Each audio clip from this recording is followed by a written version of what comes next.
Demócrito, ese pensador de la antigua Grecia, en el año 460 al 370, expuso por primera vez y sin ninguna ayuda de la ciencia como la contamos hoy en este tiempo, sostuvo la presencia en la naturaleza de algo que llamó el átomo. Esta particular visión de Demócrito transitó durante más de 2000 años hasta que hoy, de la mano de la ciencia, se pudo evidenciar la presencia en la materia de esta partícula que le llaman igualmente como la denominó Demócrito, el átomo. Muchos eventos que fueron dados a conocer en la antigüedad, sobre todo en la antigua Grecia, fueron incorporados a lo que hoy se llama filosofía, esa filosofía que extraía el pensamiento.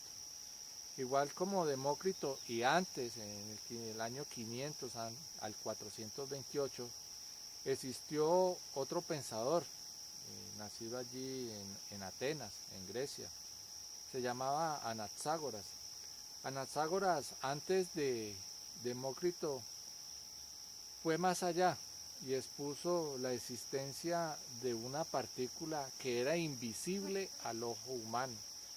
Invisible por ser del tipo espiritual. A esta partícula Anaxágoras le llamó el germen o la semilla. Manifestaba Anaxágoras que allí, en esta partícula que es invisible al ojo, o sea que no es material, se encontraba comprendido el todo, que toda la información de lo que se encontraba en la naturaleza y que era susceptible de ver por los sentidos del hombre, se encontraba allí, almacenada en esa partícula, que posteriormente se le llamó el nous, término que actualmente fue desfigurado por la metafísica y el gnosticismo, quitándole toda su verdadera trascendencia, contenido, significado y aplicación para el hombre de este tiempo. De la mano de Empédocles, por aquella misma época, también identificó que estas partículas que se encontraban en la naturaleza, invisibles al hombre, era lo que daban la cohesión, y le llamó a esa ley que lo hacían por el amor. Por primera vez se manifiesta el amor como una ley, y que esa ley, ya conocida así como el amor, era lo que daba la cohesión y la manifestación de todas las cosas físicas que el hombre observa. Pues bien, en estos tiempos modernos y de manos del avance de la ciencia materialista, se adelantó un experimento encaminado a buscar un latido en la célula del hombre. Era o es adelantar un cardiograma. Esto para este momento de la ciencia parece algo imposible, sobre todo que parte de estos conocimientos, entre comillas, filosóficos que manifestaban Anaxágoras, pero que tienen evidencia en algunos hombres que se han dado a la tarea de investigar. Este cardiograma celular se adelantó por primera vez un experimento de la mano del profesor André Geim de la Universidad de Manchester en Estados Unidos. No obstante que este experimento estaba encaminado a evidenciar la reacción física de la célula ante la presencia de los fármacos, pudo igualmente arrojar luces sobre este latido, este pálpito que hay en la célula del hombre terrestre. Ese pálpito que es desconocido para la ciencia. Este científico, André Geim, se dio a la tarea de adelantar modificaciones a aparatos de detección de campos eléctricos débiles en superconductores. E igualmente adelantó cambios en la química de la célula, especialmente en la membrana celular. Aquí en esta membrana celular él le agregó un tipo de alcohol, el conocido como etanol. Este etanol le permitía a la célula ser más translúcida y permitir y evidenciar el paso de nutrientes a través de esa membrana celular. La ciencia manifiesta que este pulso eléctrico que se encuentra en la célula se da por el paso de esos nutrientes de la célula a través de la membrana celular, mediante la cual se adelanta la supervivencia biológica de las células del hombre. Si bien esto es cierto, no menos cierto es que la generación espontánea de energía no es aceptada por la misma ciencia, ni tampoco la desaparición de dicha energía. Esta energía que se encuentra en cada una de las células, ya conocida desde la época de la antigüedad, hace 2500 años, hoy toma fuerza en las corrientes, o no corrientes, en el conocimiento de la doctrina crística. Esa doctrina que está cifrada en todos los evangelios que quedaron para la interpretación de esta época. Pues bien, de manos de otro experimento adelantado en el Instituto Cedars-Sinai en Canadá, allí en este sitio se creó un gen que pretende adelantar una mutación genética en las células especializadas del corazón, en los cardiomiocitos.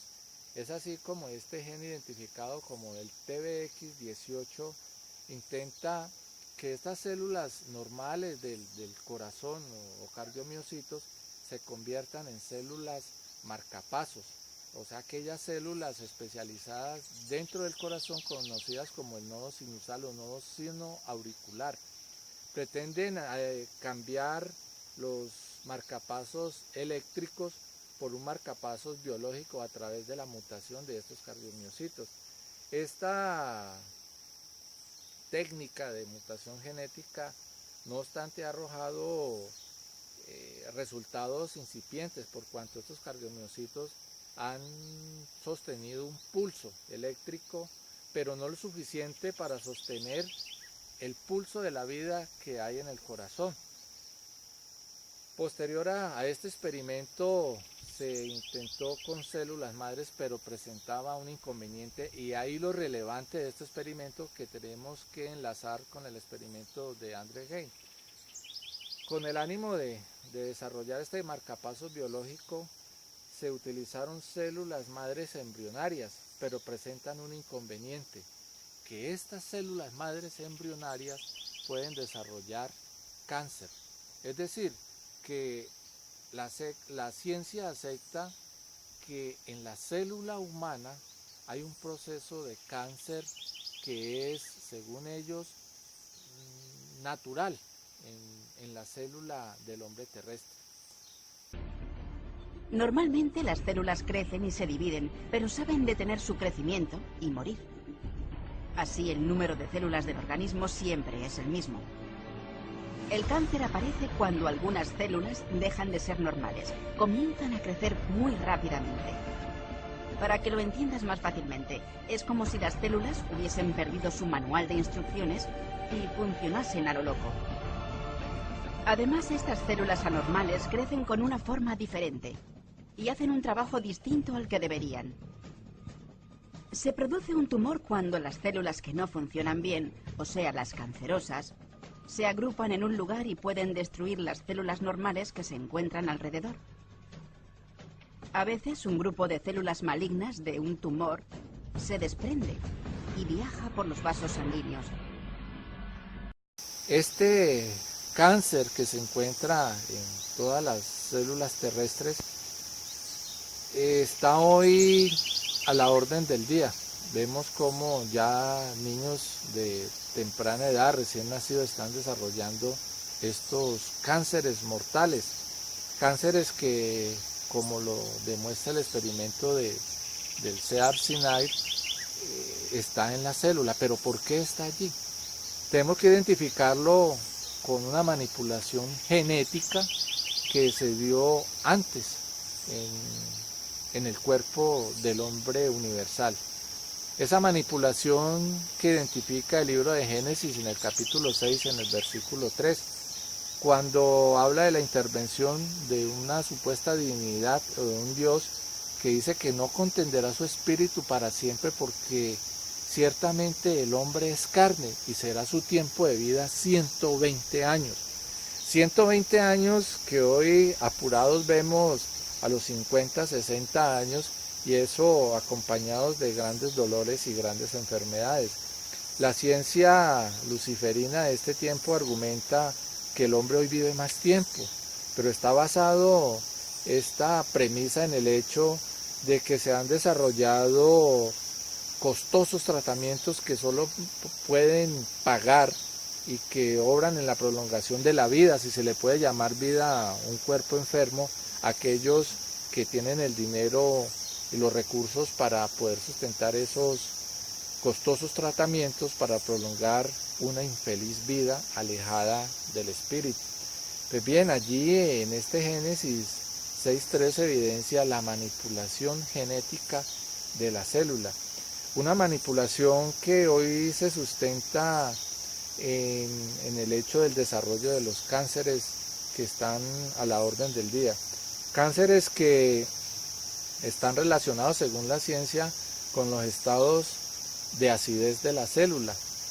Manifiesta allí que estos estados ácidos de la célula provocan un medio idóneo para el desarrollo del cáncer, pero desconoce la ciencia que hay otros elementos de tipo espiritual que han sido separados de la célula y que el desconocimiento de estos mecanismos espirituales cambiados por mecanismos materiales produce unos estados de ánimo y de emotividad que hacen que el hombre desarrolle todo tipo de cáncer. Esta manipulación que no se ve, que no reconoce la ciencia, está identificada en unas capas velo que cubren la célula. Unas capas velo que hasta el momento, pues por no ser material, la ciencia difícilmente puede identificar, pero hoy, a la luz del conocimiento del Cristo, podemos identificar su accionar y así ver esas fuerzas espirituales que están allí, en esa célula, como parte integral y mínima de la vida, a partir de la cual se desarrolla esto que conocemos como el hombre o las cápsulas de tiempo y espacio. Esta manipulación del Edén, conocida hoy a nivel fisiológico como los estados de acidez y alcalinidad de la célula, es ilustrada por mi señor anciano de días en el libro de Juan en el capítulo 11. En este capítulo se narra todos los eventos que acontecieron alrededor de un hombre llamado Lázaro.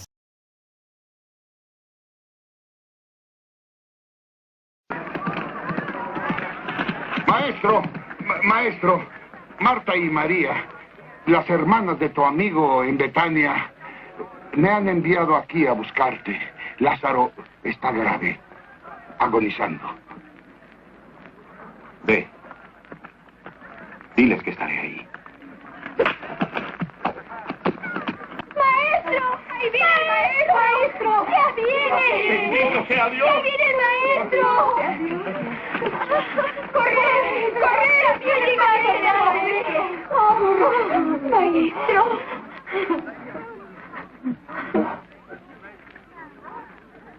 Como lo cita en todo el capítulo, fueron a buscar a Jesús para que sanara a Lázaro. Y Jesús les dijo que él estaba durmiendo. Los apóstoles en ese momento no entendían de qué quiere decir ese dormir. ese dormir que hoy podemos identificar nosotros en el hombre terrestre, un adormecimiento que lo coloca en una condición de muerto, como igualmente Jesús les aclara en ese mismo pasaje, porque no entienden cuando les dice que está dormido, y les dice claramente que Lázaro está muerto, y también les dice que menos mal que él no estuvieron allí para que pudieran creer esa condición de muerte que hoy se evidencia en este tiempo en el hombre de este planeta Tierra. Lázaro es el símbolo de esta humanidad que duerme y que no despierta por falta de conocimiento.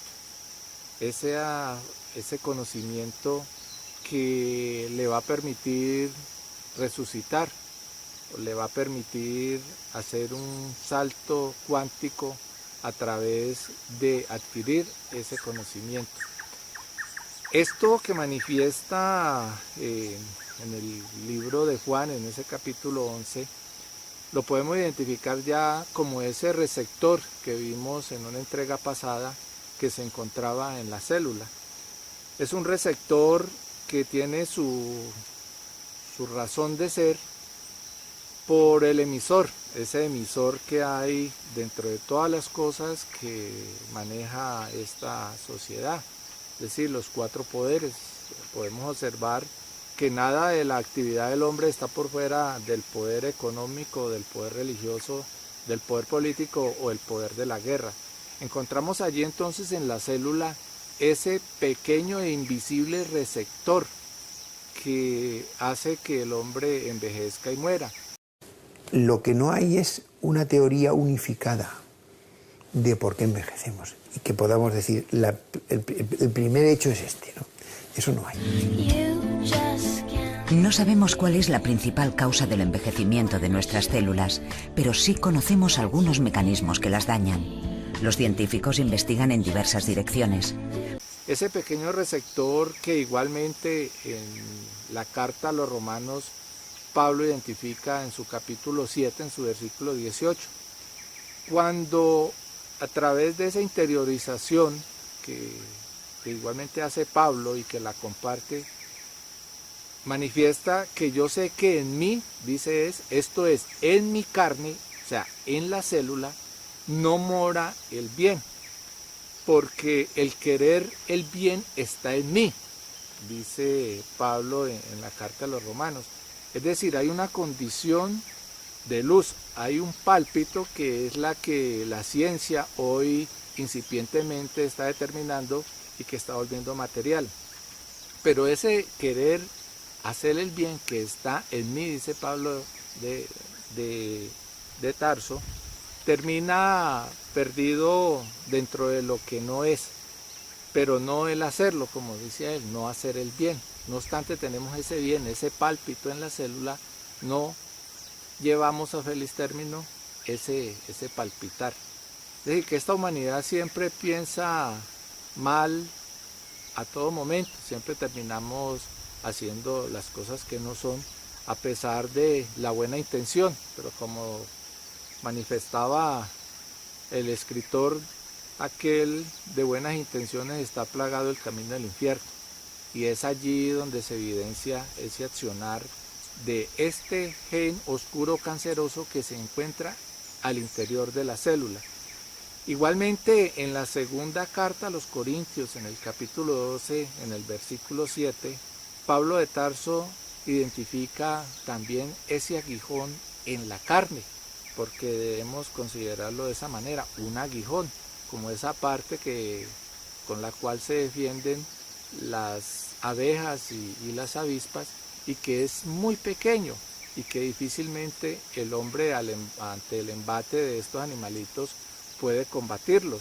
Igual situación manifiesta Pablo allí, es un aguijón que por ser tan pequeño es imposible, podríamos decir, detectarlo por los sentidos del hombre. Esta condición de muerte que se encuentra en la célula también fue identificada en una obra cerca del Renacimiento de 1300, llamada La Divina Comedia.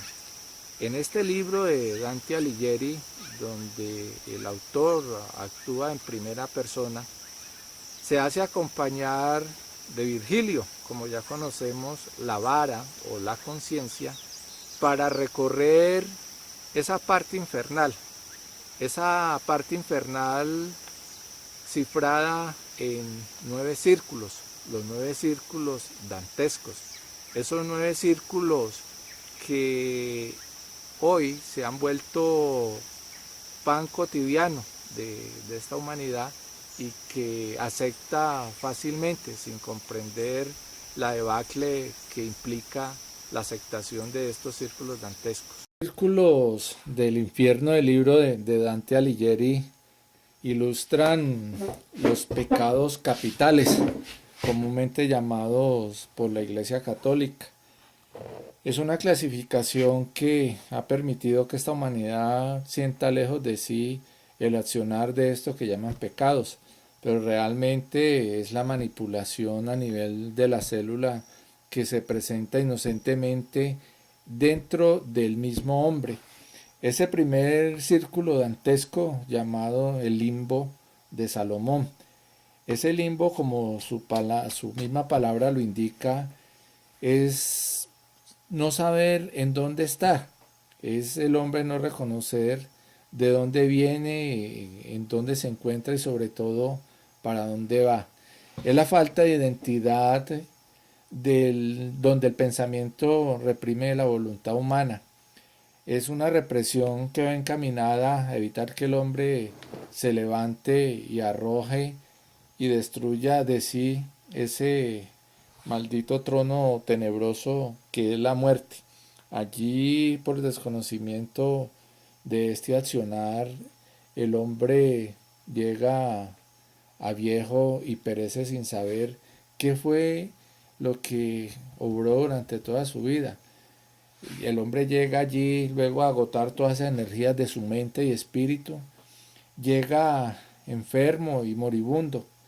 Aquí aparece la enfermedad de la carne, la podredumbre de la mente distorsionada, que ya no tiene ninguna esperanza por el cansancio de un espíritu ya sin fe, porque toda su vida transitó por el camino de libertinaje, fue aplicando esa máxima del mundo de que la vida es un carnaval y que debemos disfrutar esta vida porque no hay otra más. Este es el limbo, allí el conocimiento de Dios innominado que le dotó el libre albedrío se pierde. Está dentro de ese libertinaje que brindan todas las corrientes, tanto filosóficas, religiosas y científicas. Allí se incrementa por su accionar la condición de ateo y creyente, igual que los religiosos, los metafísicos, los políticos y militares, que creen que Dios les perdona todos sus crímenes solamente porque creen en Él. El segundo círculo dantesco, identificado como la lujuria, son los que han destruido sus mentes con sus bajas pasiones, el cenagal de sus instintos más bestiales, el veneno o gran podredumbre de la carne en sus pensamientos y acciones humanas. Es el mismo infierno aquí en esta tierra, que no se reconoce como tal, pues la lujuria no es solamente carnal, está en la gula de los sentidos que, atacados por este monstruo de las tinieblas, detiene el espíritu eterno en el hombre terrestre. El tercer círculo dantesco, la gula talmúdica, es el deseo de comer y comer hasta podrir las entrañas y morir reventado de indigestión. Es esa pasión de poseer todas las cosas del mundo, el gran monstruo que traga y devora el tiempo de los hombres, que hoy día se manifiesta en la moda, en el consumismo y en el lujo desvergonzado, en el que esta generación humana perece, porque Los glotones que comen y comen nunca encuentran satisfacción a sus necesidades físicas. La glotonería no está encaminada solamente a la ingesta de alimentos, no. La glotonería, la gula, tiene que ver con ese deseo que no se encuentra saciado nunca. Es la dinámica de tener más lujo, más sexo, más comida, más poder, más de todo y nunca está saciado. Eso es lo que alimenta la vida de estas personas. Está ilustrado en Apocalipsis 5, este accionar de la gula, cuando se abre el tercer sello y dice allí en Apocalipsis 5 que el tercer ser viviente decía: ven y mira, y miré, y aquí un caballo negro, y el que lo montaba tenía una balanza en la mano, y una voz de en medio de los cuatro seres vivientes que decía: 2 libras de trigo por un denario, y 6 libras de cebada por un denario. Es la gula que asiste a todos aquellos comerciantes que buscan el mejor y el menor precio posible por los productos, sobre todo aquellos del agro, con el ánimo de que sus arcas tenga una mayor rentabilidad. Se practica hoy como comercio, como competencia, y entre más cruel sea el comerciante con relación a la compra de los productos y a incrementar el margen de utilidad, pues se le dice que es muy buen negociante. El cuarto círculo dantesco es la avaricia. Es la falsa hacienda que empequeñece la vida de los hombres. Esa vida que viene de un Padre creador. Esa vida que se pierde en la avaricia por el hombre poseer. Aquí, con este accionar en esta célula, el hombre vende su alma a estas potestades infernales. Vender su alma significa hacerse banquero, hacerse conquistador y dictador, porque ese oro que conquista o que obtiene a través de esa falsa hacienda le da poder sobre los demás. Con ese poder esclaviza a otros.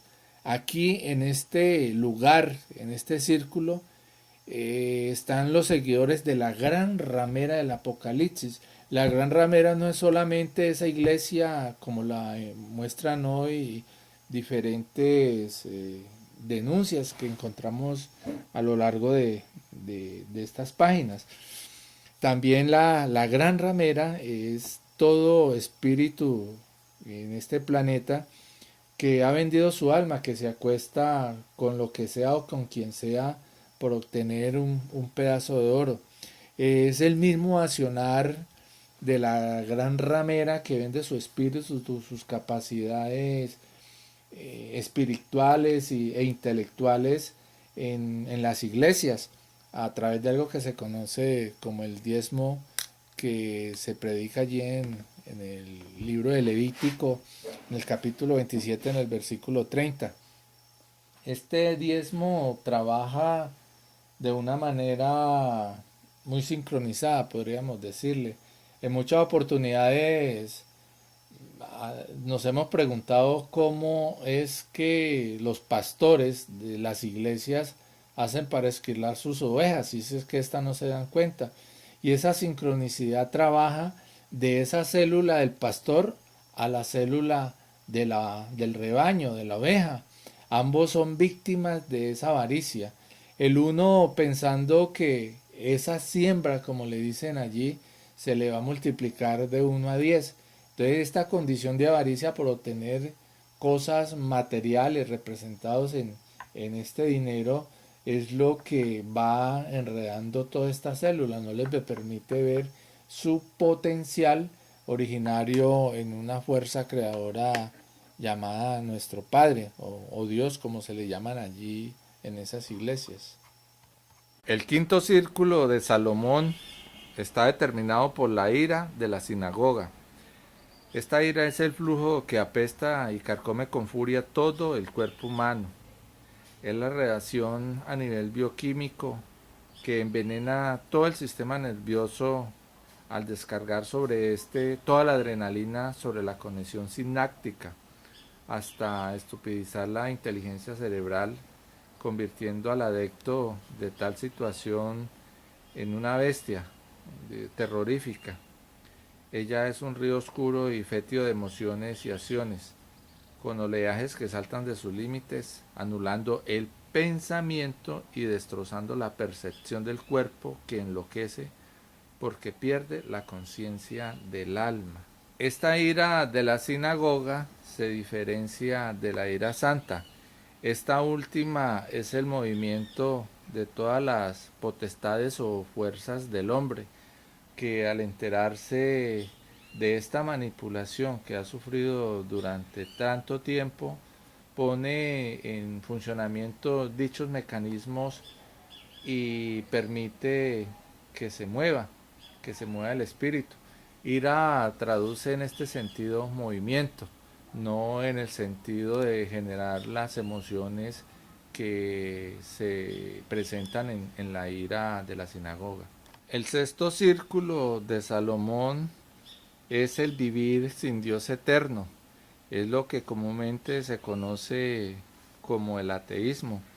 Este círculo es lo más despreciable por las leyes creadoras.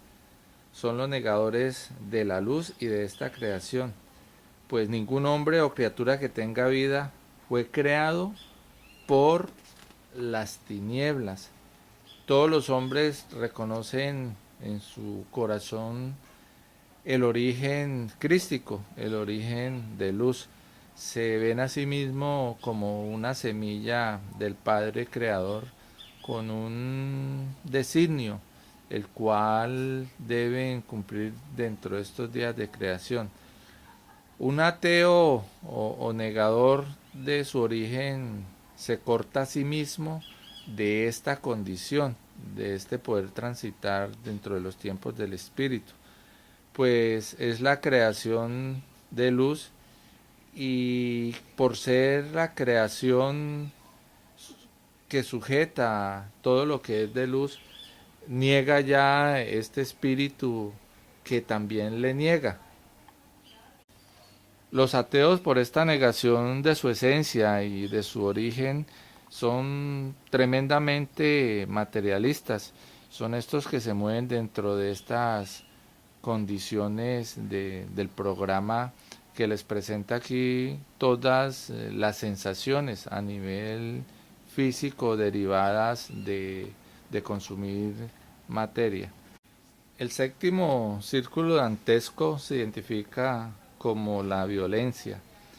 En este círculo conformado por ese barro están los grandes conquistadores y asesinos como los Césares, los Atilas, los Caifases, Bush, el orden de Satanás. La violencia es la trampa de este poder satánico que ahoga al hombre en el pecado más horrendo ante las leyes supremas, al quitar el derecho de la vida a la vida, pues esta vida es un ser universal por la cual todo existe. En este tiempo, el Dios de la materia la inserta esta violencia en el cine, en los videojuegos, el espectáculo del boxeo, la lucha y un sinnúmero de formas publicitarias con las cuales ciega al hombre para que se mate a sí mismo. El octavo círculo dantesco se identifica como el engaño salomónico. Este engaño es la fuerza más destructora de Satanás, ante el que ningún hombre puede esconder de la luz su conciencia, porque el engaño es un recuerdo en el espíritu que hace culpable a su portador, porque el engaño es una holografía de reeducación del orden infernal que obliga al practicante a vivir en constante traición hacia sí mismo y los demás, pues siempre cree en las promesas de este mundo, tal como se evidencia en cada fecha de cambio de año, donde se vende siempre la esperanza de que el próximo año será mejor. Es un engaño que aceptan los hombres de este planeta Tierra, y una vez aceptado ya el hombre se convierte en culpable. Es una culpabilidad que impide ver a Dios detrás de la gran ignorancia que se esconde en este pensamiento. El noveno círculo dantesco se identifica como la traición del mundo. Es ese símbolo que ostenta Judas Iscariote, uno de los 12. Es ese traicionar al hombre, es traicionar la creación. Todo aquel que traiciona la creación lo hace a partir de la traición propia. En cuántas oportunidades el hombre, pensando que traiciona a los demás o a un sistema o a un estado de cosas, cree que lo está haciendo bien cuando realmente se está traicionando a sí mismo. Esa traición no le permite el ascenso dentro de los días creadores. El castigo para tan terrible condición está sustentada en la defensa del ascenso humano terrestre, pues este ascenso es un evento planetario donde todos los terrestres están obligados a empujar, por decirlo de alguna manera, a los demás. Esta entrada al infierno que simboliza Dante Alighieri allí en su Divina Comedia se encuentra en una ciudad que hoy identificamos por Jerusalén. Allí dice Dante que la entrada a esta parte del infierno es por Jerusalén. Hoy podemos identificar que todo este daño, toda esta maldad que viene acongojando al hombre tiene su origen allí, en ese pueblo rebelde, en ese pueblo que se hace conocer como los judíos, pero que no son judíos, no son hijos de Dios, como igualmente lo dice mi señor anciano de Díaz, aquellos que dicen ser judíos pero no lo son. En el libro de Marcos, en el capítulo 11, en el versículo 15 al 18, narra aquel evento cuando Jesús va al templo y echa a los mercaderes de ese su templo de oración, como lo dice él. Dice allí que él va a Jerusalén. Podemos hacer una correspondencia que todo este negocio criminal que el hombre en este momento se ve envuelto en él, tiene su origen allí, en ese mismo símbolo que Jesús cuando va a Jerusalén. Allí es el origen de todas las desgracias de esta humanidad. Si no observemos el poder económico en manos de las grandes multinacionales judías, el poder sacral también se encuentra en poder de este pueblo. Por donde miremos se puede evidenciar que todo el accionar en contra de la vida del hombre la encontramos en este pueblo. También dueños de las grandes multinacionales de agroquímicos y venenos que hoy constituyen la base de nuestra alimentación diaria.